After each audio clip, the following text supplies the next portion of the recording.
President জিয়ার হাতের সেই নষ্ট ঘড়ির ইতিহাস। প্রেসিডেন্ট জিয়ার মন্ত্রিসভার সদস্য AKM মাইদুল ইসলাম মুকুল একটি স্মৃতিচারণায় লিখেছেন, একদিন তিনি প্রেসিডেন্ট জিয়ার সঙ্গে হেলিকপ্টারে যাত্রা করছিলেন। সময় সকাল 9:30, কিন্তু জিয়ার হাতের ঘড়িতে কাঁটা থেমে আছে 7:30টায়, অর্থাৎ ঘড়িটি নষ্ট। মাইদুল মজা করে বললেন, স্যার, মনে হয় ঘড়িটা ঠিক নেই।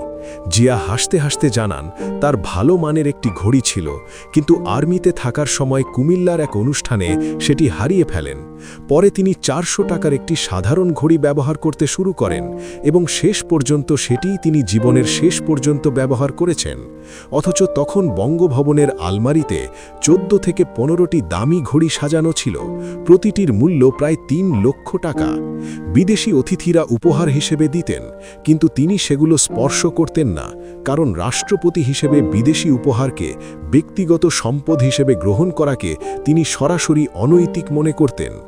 গত 55 বছরের রাজনৈতিক ইতিহাস পর্যালোচনা করলে দেখা যায়, প্রতিটি যুগেই শাসক ও নেতৃত্ব নিয়ে এসেছে নানা বিতর্ক, আলোচনা আর সমালোচনার ঝড়।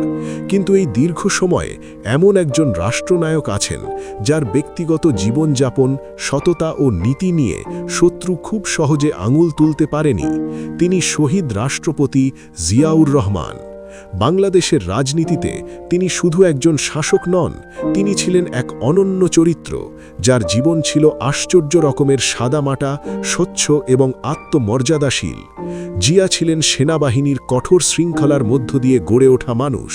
তিনি বিলাসিতা, চাকচিক্য বা অপ্রয়োজনীয় প্রদর্শনীতে বিশ্বাস করতেন না।